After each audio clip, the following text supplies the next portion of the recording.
കോനിച്ചിവ, എല്ലാവർക്കും നമ്മുടെ പുതിയൊരു വീഡിയോയിലേക്ക് സ്വാഗതം. ഇന്ന് നമ്മൾ കഴിഞ്ഞ വീഡിയോയിൽ പറഞ്ഞ പോലെ ടോക്കിയോയിലെ മെട്രോപൊളിറ്റൻ ഗവൺമെൻറ് ബിൽഡിംഗ് കാണാൻ പോവാണ്. എർത്തുവീക്കിനെ പറ്റിയൊക്കെ പലരും ചോദിച്ചായിരുന്നല്ലോ. അപ്പോൾ വലിയ വലിയ സ്ട്രക്ചറുകളൊക്കെ കാണാം, എങ്ങനെയാണ് കൺസ്ട്രക്ഷൻ രീതികൾ, അങ്ങനെയൊക്കെ എനിക്ക് അറിവുള്ള രീതിയിൽ നിങ്ങൾക്ക് പറഞ്ഞുതരാം കേട്ടോ. അപ്പോൾ രാവിലെ തന്നെ ഇറങ്ങാമെന്ന് വിചാരിച്ചു, പക്ഷേ ഞാൻ ഉച്ചയായിട്ടോ ഇറങ്ങിയപ്പോഴത്തേക്ക് നമുക്ക് 3 മണിയാകുമ്പോൾ മഴയൊക്കെ ഉണ്ട്. അപ്പോൾ ഒരു മണി 1:30 ആയപ്പോഴത്തേക്ക് ഞാൻ വീട്ടിൽ നിന്ന് ഇറങ്ങി. വലിയ കാര്യമായിട്ട് മഴയൊന്നും ഇല്ലായിരുന്നു കേട്ടോ, ചെറുതായിട്ട് കാർമേഘമൊക്കെ ഇങ്ങനെ മൂടി വെക്കുന്നുണ്ടായിരുന്നു. അപ്പോൾ നമുക്ക് ഫുഡ് കഴിക്കാൻ പോകണം. ഫുഡ് കഴിച്ചിട്ട് അവിടെ നേരെയാണ് പോകാൻ പോകുന്നത്.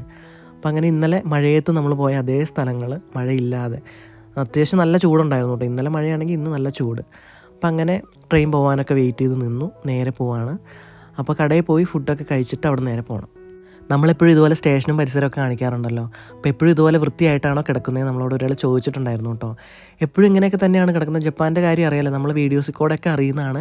അത്യാവശ്യം നല്ലതായിട്ട് വൃത്തിയുള്ളൊരു രാജ്യമാണ് ജപ്പാൻ എന്നുള്ളത്. നമ്മളും ഇവിടെ വന്നു കഴിയുമ്പോൾ നമ്മുടെ കയ്യിലൊരു കവറോ കാര്യങ്ങളോ ഒക്കെ ഉണ്ട്, നമ്മൾ നിലത്തിടാൻ നമുക്ക് തോന്നില്ല കേട്ടോ.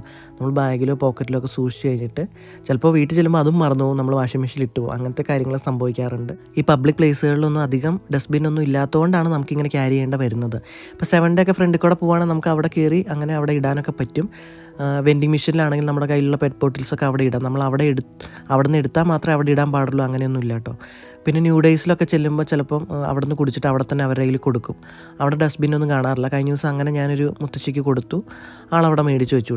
ഇപ്പോൾ പോകുന്ന വഴി കൂടെയൊക്കെ നോക്കിയാൽ നമുക്കൊരു കടലാസ് പോലും, ഒരു ടിഷ്യൂ പോലും ഒന്നും കണ്ടുപിടിക്കാൻ പറ്റില്ല. അതേസമയം കാറ്റോ മഴയുള്ള സമയത്തൊക്കെ, ഇന്നലെ നമ്മൾ ഈ മഴയത്ത് വന്ന സമയത്ത് 1-2 ബോട്ടിലുകളൊക്കെ വെള്ളത്തിൽ കൂടെ പോകുന്നത് ഞാൻ കണ്ടായിരുന്നു കേട്ടോ. അതെങ്ങനെ വന്നൊന്നും അറിയത്തില്ല. അപ്പം വെള്ളം കയറി കിടക്കുന്നതൊക്കെ കാണിച്ചായിരുന്നല്ലോ. നമ്മൾ നേരെ കാണുന്ന റോഡ് കണ്ടോ, അവിടെയായിരുന്നു ഇന്നലെ അത്യാവശ്യം നല്ല രീതിയിൽ വെള്ളം കയറിയിട്ടുണ്ടായിരുന്നത്. അതൊക്കെ ഇറങ്ങി നല്ല ശാന്തമായിട്ടുള്ളൊരു അന്തരീക്ഷമായിരുന്നു കേട്ടോ. ഇവിടെ ജീവിക്കുന്ന സമയത്ത് എപ്പോഴും നമ്മൾ നമ്മുടെ വെതർ കാര്യങ്ങളൊക്കെ നോക്കിയിട്ടാണ് നമ്മൾ ഇറങ്ങാറുള്ളത്. ജപ്പാൻകാർ എപ്പോഴും കുട കൊണ്ടേ നടക്കൂട്ടെ, വെതറൊക്കെ നോക്കിയിട്ട്. അപ്പോൾ ഇന്ന് ഞാൻ നോക്കി കഴിഞ്ഞപ്പോൾ 3 മണിക്ക് മഴയുണ്ടെന്ന് പറഞ്ഞിട്ടുണ്ട്. ഇപ്പോൾ ഏകദേശം ഉച്ച 1 മണി 1-2 മണിയൊക്കെ ആയിട്ടുണ്ട്. കാർമേഘം കൂടി നിൽക്കുന്നുണ്ട്. എന്തായാലും 3 മണിയാകുമ്പോഴത്തേക്കും പെയ്യും. അപ്പോൾ ആ ഒരു കണക്കൂട്ടിലാണ് കേട്ടോ ഞാനും വന്നേക്കണേ. അങ്ങനെ കടയിലെത്തി റൊട്ടി ദാൽ കറി ആയിരുന്നു കേട്ടോ കഴിച്ചത്. അവിടെ നിന്ന് ഇനി കുറച്ച് നേരം റെസ്റ്റ് ചെയ്തിരുന്നിട്ട് ഫോണൊക്കെ ഒന്ന് ചാർജ് ആക്കിയിട്ട് പോകാമെന്നായിരുന്നു എൻ്റെ പ്ലാൻ. പിന്നെ ഇന്നലെ വെള്ളം കയറിയ സ്ഥലം കണ്ടോ, അവിടെ നിന്ന് വെള്ളമൊക്കെ ഇറങ്ങി കേട്ടോ. അപ്പോൾ ഈ ഒരു സ്ഥലമായിരുന്നു ഇന്നലെ ഒരു സെക്യൂരിറ്റിയൊക്കെ ഓടിപ്പാഞ്ഞ് നടന്നില്ലേ, ട്രാഫിക്കൊക്കെ മാനേജ് ചെയ്യാൻ വേണ്ടിയിട്ട്. അപ്പോൾ അതൊക്കെ നിങ്ങളെ ജസ്റ്റ് ഒന്ന് കാണിച്ചു തരാമെന്ന് വിചാരിച്ചു. അതെല്ലാം എടുത്ത് കഴിഞ്ഞിട്ട് നമ്മൾ നേരെ ഇനി വീണ്ടും സ്റ്റേഷനിലേക്ക് പോവുകയാണ്. ഇവിടുന്ന് നമുക്ക് ഷിഞ്ചുക്കുവിലേക്കാണ് കേട്ടോ പോകേണ്ടത്. ഞാൻ പരിചയപ്പെടുത്തിയിട്ടുണ്ട്. ലോകത്തിലെ തന്നെ ഏറ്റവും തിരക്കേറിയ ഒരു സ്റ്റേഷനാണ് ഷിഞ്ചുക്കു സ്റ്റേഷൻ. അതിൻ്റെ അടുത്ത് തന്നെ ഒരു വലിയൊരു സിറ്റിയാണ്. അപ്പോൾ അതിൻ്റെ അടുത്ത് തന്നെയാണ് നമ്മുടെ ഈ മെട്രോപൊളിറ്റൻ ഗവൺമെൻറ് ബിൽഡിങ്. നമ്മൾ ഈ കാണാൻ പോകുന്ന ബിൽഡിങ് മാത്രമല്ല കേട്ടോ, ടോക്കിയോയിൽ ഒരുപാട് ബിൽഡിങ്ങുകളുണ്ട് അത്യാവശ്യം നല്ല ഹൈറ്റിൽ നിൽക്കുന്നത്. അപ്പോൾ പെട്ടെന്ന് കാണുമ്പോൾ നമുക്ക് തന്നെ ആശ്ചര്യം തോന്നും കേട്ടോ, ഇത്രയും ഭൂമിയൊലിക്കമുള്ള സ്ഥലത്ത് എങ്ങനെയാണ് ഇതൊക്കെ നിന്ന് പോകുന്നതെന്ന്. അപ്പോൾ എന്തായാലും നമുക്കത് വിശദമായിട്ടൊന്ന് കണ്ടുപഠിച്ചിട്ട് വരാം. നേരെ നമ്മൾ റെയിൽവേ സ്റ്റേഷനിലെത്തി. അവിടെ എത്തിയപ്പോഴും മഴ ഇങ്ങനെ പെയ്യാനുള്ള ഒരു പരിപാടിയിലായിരുന്നു നിന്നുകൊണ്ടിരുന്നത്. അപ്പോൾ എന്തായാലും അടുത്തടുത്ത് ട്രെയിൻ ഉള്ള കാരണം പെട്ടെന്ന് തന്നെ ട്രെയിൻ വന്നിട്ടുണ്ടായിരുന്നു. അങ്ങനെ നമ്മൾ നേരെ ട്രെയിൻ കയറി ഷിഞ്ചുക്കുവിലേക്ക് എത്തിക്കഴിഞ്ഞാൽ നമുക്ക് വേണമെങ്കിൽ ബസ്സിന് പോവാം, അല്ലെങ്കിൽ നടന്നു പോവാം. കഴിഞ്ഞ അവിടെ വന്നപ്പോൾ ഞാൻ നടന്നാണ് കേട്ടോ പോയത്. നടന്നു പോയി കാണാവുന്ന ദൂരമൊക്കെ ഉള്ളൂ. അപ്പോൾ നമുക്ക് കുറേ കാഴ്ചകളും കാണാമല്ലോ. അപ്പോൾ ഇത്തവണ ഇതിൻ്റെ എൻഡ് കണ്ടുപിടിക്കാനായിട്ട് കുറച്ച് ഞാൻ ബുദ്ധിമുട്ടി കേട്ടോ. ഇവിടെ നമുക്ക് ലൊക്കേഷനും കാര്യങ്ങളൊക്കെ കൊടുത്തിട്ടുണ്ടായിരുന്നെങ്കിലും കുറച്ചധികം വളഞ്ഞ് പുളഞ്ഞ് അത്യാവശ്യം ഉള്ളിക്കോടെയൊക്കെ നടക്കണമായിരുന്നു കേട്ടോ. അപ്പോൾ അങ്ങനെ അങ്ങ് നടന്നു പോവാണ്. പിന്നെ അത്യാവശ്യം നല്ല തിരക്കുള്ള സമയമായിട്ടുണ്ടായിരുന്നു. ഉച്ച സമയമായിരുന്നെങ്കിൽ നല്ല തിരക്കുണ്ടായിരുന്നു. ആ തിരക്കിനിടയ്ക്കൂടെയാണ് പോകുന്നത്. അപ്പോൾ ഓരോ സ്ഥലത്തും ഓരോ ആരോ മാർക്കും കാര്യങ്ങളൊക്കെ കൊടുത്തിട്ടുണ്ടായിരുന്നു, എങ്ങോട്ടാണ് മെട്രോപൊളിറ്റൻ ഗവൺമെൻറ് ബിൽഡിംഗ് എന്നുള്ളത്. അപ്പോൾ അതൊക്കെ നോക്കി തന്നെയാണ് പോയത്. കയ്യിൽ ബാഗുമായിട്ട് പോകുന്നതിൻ്റെ ചെറിയ ബുദ്ധിമുട്ടും കാര്യങ്ങളൊക്കെ ഉണ്ടായിരുന്നു. പിന്നെ കഴിഞ്ഞ തവണയൊക്കെ വന്നപ്പോൾ ഇതുപോലെ മുകളിൽ നെറ്റിട്ടിട്ടുണ്ടായിരുന്നു കേട്ടോ. അതുപോലെ താഴെ കുറേ പ്രാവുകളൊക്കെ ഇങ്ങനെ എപ്പോഴും കൊത്തിപ്പറിച്ചൊക്കെ നടക്കുന്ന കാണാം. ഇത് പെർമനൻ്റ് ആയിട്ട് ഇവർ നെറ്റിട്ട് വെച്ചിരിക്കുന്നതാണോ അതോ എന്തെങ്കിലും ഇതിന് വെച്ചിരിക്കുന്നതാണോ എന്ന് എനിക്കറിയത്തില്ല കേട്ടോ. അപ്പോൾ എന്തായാലും കുറേ നാളായിട്ട് അത് അങ്ങനെ തന്നെ ഉണ്ട്. അതുപോലെ അകത്തുള്ള പ്രാവുകളൊന്നും പുറത്തേക്ക് പോവാത്തില്ലാത്ത പ്രാവുകളാണെന്ന് തോന്നുന്നു കേട്ടോ. അപ്പോൾ എന്തായാലും നമ്മൾ ഇത്തവണ ബസ്സിന് പോകാമെന്ന് വിചാരിച്ചു. അവിടെ ബസ് കിടക്കുന്നുണ്ടായിരുന്നു. അപ്പോൾ കുറച്ച് അധികം കാഴ്ചകൾ ബസ്സിലിരുന്നും കാണാമല്ലോ. അപ്പോൾ അങ്ങനെ ചെന്നപ്പം ഇന്ത്യയിൽ നിന്നുള്ള ആൾക്കാരായിരുന്നു തോന്നുന്നു കേട്ടോ. ചുരിദാറും കാര്യങ്ങളൊക്കെ ഇട്ട് ഒരു ഫാമിലി ഉണ്ടായിരുന്നു. അപ്പോൾ എന്തായാലും ഞാനും അവരും മാത്രമേ ഉണ്ടായിരുന്നുള്ളൂ ബസ്സിൽ. അപ്പോൾ ഞാനും അങ്ങനെ ബസ്സിൽ കയറി ഇങ്ങനെ വെയിറ്റ് ചെയ്തിരിക്കുകയാണ്. ഈ ബസ് എടുക്കുന്ന സമയത്ത് ഞാനും പിന്നെ ആ ഫാമിലി മാത്രമായിരുന്നു കേട്ടോ ബസ്സിലുണ്ടായിരുന്നുള്ളൂ. പിന്നെ ഡ്രൈവർ ഉണ്ടായിരുന്നു. അപ്പോൾ എന്തായാലും ഈ 2 കൂട്ടർക്ക് വേണ്ടി മാത്രമാണ് ബസ് അവിടെ നിന്ന് സ്റ്റാർട്ട് ചെയ്ത് പോയത്. കറക്റ്റ് സമയത്ത് തന്നെ എടുത്തിട്ടുണ്ടായിരുന്നു. ഇനിയിപ്പോൾ 2 പേരുള്ളല്ലോ, നേരത്തെ എടുത്തേക്കാമെന്ന് അങ്ങനെയൊന്നും എടുക്കില്ല കേട്ടോ. അങ്ങനത്തെ പരിപാടിയൊന്നുമില്ല ജപ്പാനിൽ. കറക്റ്റ് സമയത്തിനായിരിക്കും കാര്യങ്ങളൊക്കെ നടക്കുന്നത്. അപ്പോൾ ബസ്സിൽ നിന്ന് തന്നെ കുറേ സ്ട്രക്ചേഴ്സൊക്കെ കാണാമായിരുന്നു. അപ്പോൾ ഇങ്ങനെ അതൊക്കെ കണ്ടു. ടോക്കിയോയിൽ ഏറ്റവും ഒരു ടോളസ്റ്റായിട്ട് നമുക്ക് വ്യൂ കാണാൻ പറ്റുന്ന, അത് ഫ്രീ ആയിട്ട് കാണാൻ പറ്റുന്ന ഒരു ബിൽഡിങ്ങാണ് ടോക്കിയോയിലെ ഗവൺമെൻറ് മെട്രോപൊളിറ്റൻ ബിൽഡിങ്. അപ്പോൾ അങ്ങനെ നമ്മൾ ബസ് ഇറങ്ങി കുറച്ച് സമയം ഉണ്ടായിരുന്നു കേട്ടോ, 5-10 മിനിറ്റൊന്നും ഇരിക്കേണ്ട, ഒരു 2-3 മിനിറ്റിനുള്ളിൽ തന്നെ സ്ഥലം എത്തും. അപ്പോൾ നമ്മളിങ്ങനെ നോക്കുമ്പോൾ വേറെയും കുറച്ച് ബിൽഡിംഗ് ഓപ്പോസിറ്റ് ആയിട്ട് നിൽക്കുന്ന കാണാം. അപ്പോൾ നമ്മൾ പോകാൻ പോകുന്നത് എന്തായാലും ഈ കാണുന്ന ബിൽഡിങ്ങിലേക്കാണ്, ഇതിൻ്റെ ടോപ്പിലേക്കാണ് നമ്മൾ പോകാനായിട്ട് പോകുന്നത്. അത്യാവശ്യം ടോക്കിയോയിലെ മിക്ക ലാൻഡ്മാർക്കുകൾ നമുക്ക് കാണാനായിട്ട് പറ്റും കേട്ടോ. അപ്പോൾ എന്തായാലും ഞാൻ ഭയങ്കര എക്സൈറ്റ്മെൻറ്റിലായിരുന്നു. ഒരിക്കൽ ഞാൻ കാണിച്ചിട്ടുണ്ട് നിങ്ങളതൊരു മഞ്ഞുകാലത്തായിരുന്നു എന്നാണ് എൻ്റെ വിശ്വാസം. അപ്പോൾ എന്തായാലും വേറെയും കുറേ ബിൽഡിങ്ങുകൾ ഇങ്ങനെയൊക്കെ ഉണ്ട് കേട്ടോ. നമുക്ക് അത്ഭുതം തോന്നും. ആദ്യം എനിക്ക് കാണുമ്പോഴും എനിക്ക് ഭയങ്കര അത്ഭുതമായിരുന്നു കേട്ടോ, ഈ ഇത്രയും ഭൂമിയിലേക്കുള്ള സ്ഥലത്ത് എങ്ങനെ ഇതൊക്കെ നിന്ന് പോകുന്നു എന്നുള്ളത്. താഴെ നിന്നുള്ള വ്യൂ നമുക്ക് കാണണമെങ്കിൽ തന്നെ ശരിക്കും ഒന്ന് തലപൊക്കി നോക്കണം, അത്രയ്ക്ക് നല്ല ഹൈറ്റിലാണ് നിൽക്കുന്നത്. അപ്പോൾ ഞാനത് നിങ്ങളെ കാണിച്ചു തരാം. ഇത് കണ്ടോ, എന്തൊരു അത്ഭുതം അല്ലേ. അപ്പോൾ എന്തായാലും ഇവിടെ കയറാനായിട്ട് പ്രത്യേകിച്ച് പ്രീ ബുക്കിങ്ങിൻ്റെ ആവശ്യം അങ്ങനത്തെ ഒന്നുമില്ല, അതുപോലെ ഫ്രീ ആണല്ലോ. അങ്ങനെ നമ്മൾ അകത്തേക്ക് കയറാനായിട്ട് പോവാണ്. ഇവിടെ നമ്മളെ ഹെൽപ്പ് ചെയ്യാനായിട്ട് ഇൻഫർമേഷൻ സെൻറ്റർ ഉണ്ട്, അതുപോലെ എന്തെങ്കിലും ഡൗട്ട് ഉണ്ടെങ്കിൽ അവരോട് ചോദിച്ചാൽ മതി കേട്ടോ. ഇംഗ്ലീഷ് സംസാരിക്കുന്ന ജാപ്പനീസും ഉണ്ട് ഇവിടെ, അതുകൊണ്ട് നമുക്ക് കുറച്ചും കൂടി ഒരു കംഫർട്ടാണ്. ഞാൻ പിന്നെ കുറച്ച് നാളായി ഇവിടെ ആയതുകൊണ്ട് അത്യാവശ്യം തത്തിപ്പിടിച്ചൊക്കെ ജാപ്പനീസ് പറഞ്ഞൊക്കെ തന്നെയാണ് പോകുന്നത്. പിന്നെ ജപ്പാൻകാരെ കണ്ടാൽ ഇംഗ്ലീഷിനേക്കാളും കൂടുതൽ ജാപ്പനീസ് തന്നെയാണ് നമുക്ക് ഓട്ടോമാറ്റിക്കായിട്ട് വരുന്നത്, അതുകൊണ്ട് കുഴപ്പമില്ല. അപ്പോൾ ഇവിടെ ഒബ്സർവേഷൻ ഡെക്കിലേക്ക് പോകാൻ വേണ്ടിയിട്ട് അത്യാവശ്യം നല്ല ക്യൂ ഉണ്ടായിരുന്നു കേട്ടോ ഓരോ സ്ഥലത്തും. അപ്പോൾ എന്തായാലും അവിടെ നിന്ന് നമ്മൾ ക്യൂവിൽ തന്നെ കയറി വേണം പോകാനായിട്ട്, എലിവേറ്ററിൽ കയറി വേണം പോകാനായിട്ട്.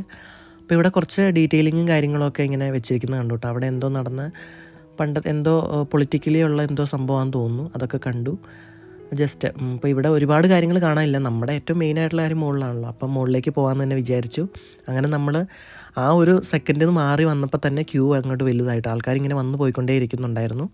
ഒന്നാമത് ഇത് നല്ലൊരു സ്പോട്ടാണ് നമുക്ക് ടോക്കിയോയിലെ ലാൻഡ്മാർക്കുകളൊക്കെ കാണാൻ പറ്റിയത്, പിന്നെ ഫ്രീയും ആണല്ലോ, അതുകൊണ്ട് തന്നെ നല്ല തിരക്കുണ്ടായിരുന്നു. ഇതുപോലെ തന്നെ അപ്പുറമൊക്കെ എലിവേറ്റർ ഉണ്ട് കേട്ടോ, അതിൽ കൂടെയൊക്കെ ആളുകൾ പോകുന്നുണ്ടായിരുന്നു.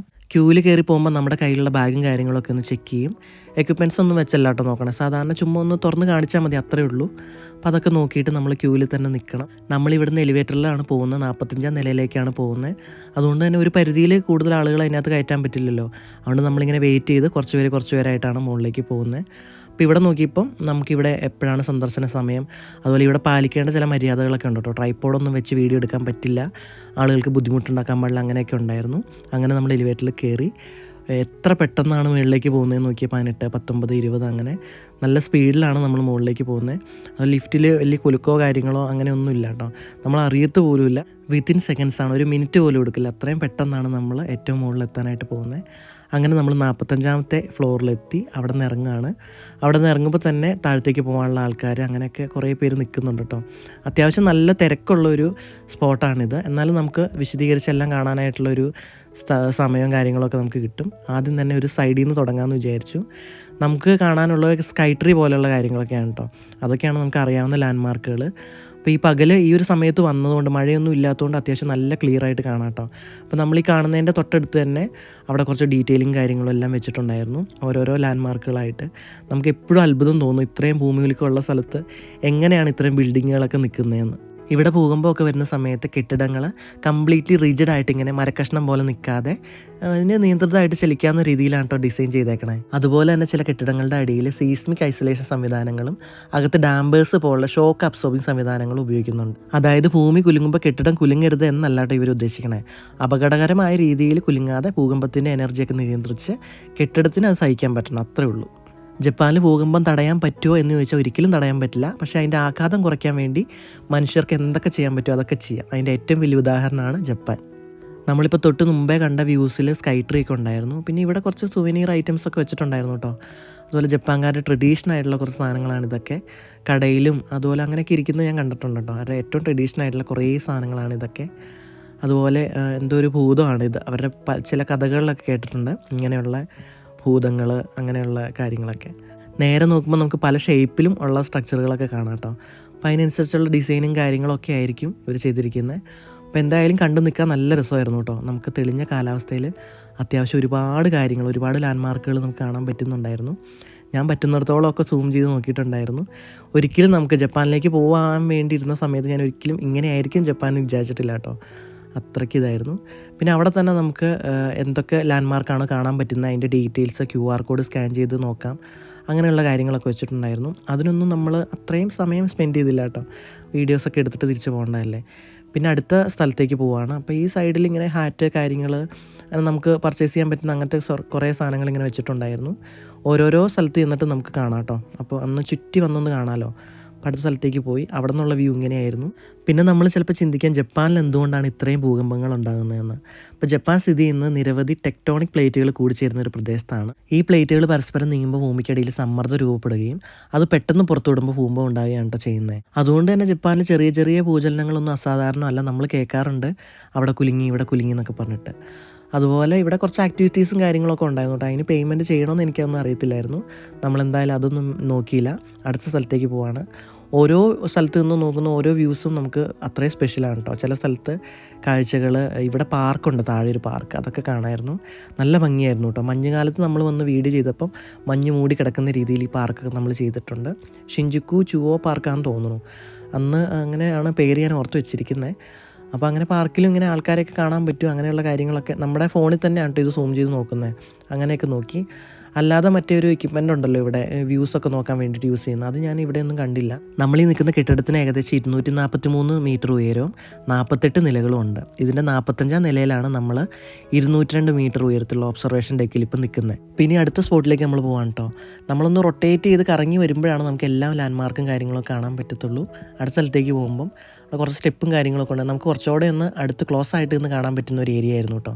അപ്പോൾ നമ്മുടെ പാർക്ക് താഴെ കാണാം. കുറച്ച് ചേർന്ന് നിൽക്കാൻ പറ്റുമായിരുന്നു. അപ്പോൾ അങ്ങനെ നോക്കുകയാണ്. ഇവിടെ നോക്കുമ്പോൾ നമുക്ക് കാണാൻ പറ്റുന്ന Tokyo sky tree, Tokyo tower, പിന്നെ ഷിൻജുക്കുവിൽ തന്നെയുള്ള ഒരു സ്കൈ സ്ക്രാപ്പേഴ്സ് കാണാൻ പറ്റും. പിന്നെ ദൂരെ മൗണ്ട് ഫുജിയൊക്കെ. ഇതൊക്കെ നമുക്ക് സെപ്പറേറ്റ് ആയിട്ട് അങ്ങനെ സൂം ചെയ്ത് ഞാൻ കാണിക്കുന്നില്ല കേട്ടോ. ഇതൊക്കെ എവിടെയൊക്കെയോ ഉണ്ട്. താഴേക്കൂടെ മനുഷ്യരും അതുപോലെ ബസ്സും കാറും ഒക്കെ പോകുന്നതൊക്കെ ആയിരുന്നു ഞാൻ ശ്രദ്ധിച്ചുകൊണ്ടിരുന്നത്. അധികം പേരും ഇങ്ങനെ ഫോട്ടോസൊക്കെ എടുക്കുന്നുണ്ടായിരുന്നു. ഞാൻ ഫോട്ടോസ് എടുത്തില്ല. ഞാൻ മൊത്തത്തിൽ ഇങ്ങനെ എൻ്റെ ഒരാലോചനയായിരുന്നു കേട്ടോ. എന്തൊരു അത്ഭുതമാണെന്ന് സത്യം പറഞ്ഞാൽ. അതും ഇത്രയും ഫേസ് ഇല്ലാതെയൊക്കെ നമുക്കിത് കാണാൻ പറ്റുമെന്ന് പറഞ്ഞാൽ അത് വലിയ കാര്യമല്ലേ. അപ്പോൾ നമുക്കും ഈ ഒരു ടൈമിൽ അത് ഉപകാരമായി. അപ്പോൾ അങ്ങനെ കണ്ടു. പിന്നെ മഴ പെയ്താൽ ചിലപ്പോൾ അത് വേറൊരു ഇതിലായിരിക്കും. പിന്നെ അധികം കാഴ്ചകളൊന്നും കാണാൻ പറ്റില്ല കേട്ടോ. നല്ല തോർച്ച ഉണ്ടായിരുന്നു. അതുകൊണ്ട് നമുക്ക് കാഴ്ചകൾ കാണാൻ പറ്റി. അങ്ങനെ നമ്മൾ ഏകദേശം എല്ലാം റൗണ്ട് ചെയ്ത് ചുറ്റി നടന്നു കേട്ടോ. എനിക്ക് കാണിക്കാൻ പറ്റുന്നതൊക്കെ ഞാൻ വീഡിയോസ് എടുത്തിട്ടുണ്ട്. ഒത്തിരി ബിൽഡിങ്ങുകളുണ്ടായിരുന്നു. അങ്ങനെ Tokyo tower, mount Fuji, Tokyo sky tree ഒക്കെ നമ്മൾ ഇതിനകത്ത് കാണാം. അതെല്ലാം കണ്ടിട്ട് നമ്മളിനി ക്യൂവിലേക്ക് പോവുകയാണ്. ഇനി നമുക്ക് താഴത്തേക്ക് പോകണം. അപ്പോൾ ഇവിടെ താഴത്തേക്ക് പോകാനും നല്ല ക്യൂ ഉണ്ടായിരുന്നു കേട്ടോ. നമ്മൾ ഓരോരുത്തരായിട്ട് ഇങ്ങനെ നിൽക്കുക. അപ്പം ഇത്ര പേരായിട്ട് നമ്മൾ എലിവേറ്ററിൽ കയറ്റും, അവിടെ നിന്ന് പോകുന്നു. അപ്പോൾ കുറച്ച് വെൻഡിങ് മെഷീൻസ് അവിടെ ഉണ്ടായിരുന്നു. അതുപോലെ ടോയ്ലറ്റ് സൗകര്യങ്ങളൊക്കെ ഉണ്ട് 45ാം നിലയിലും. അതുപോലെ നമുക്ക് ഫ്രീ ആയിട്ട് വെള്ളം കുടിക്കണം, അതിനുള്ള സൗകര്യം ഉണ്ടായിരുന്നു കേട്ടോ. അത് അധിക സ്ഥലങ്ങളിൽ ഞാൻ കാണാറില്ല. അല്ല ടോക്കിയോ എന്നൊക്കെ എഴുതി നല്ല ഭംഗിയായിട്ട് ഇവിടെ ഒരു പിക്ചറൊക്കെ ഞാൻ കണ്ടു. അടിപൊളിയായിരുന്നു. നമുക്ക് ലാൻഡ്മാർക്കുകളൊക്കെ കാണാമായിരുന്നു അവിടെ. അങ്ങനെ നമ്മൾ വീണ്ടും എലിവേറ്ററിലേക്ക് കയറുവാണ്. നല്ല സ്പീഡിലാണ് കേട്ടോ താഴത്തേക്ക് പോകുന്നത്. പക്ഷേ നമുക്കത് ഒട്ടും ഫീൽ ചെയ്യില്ല.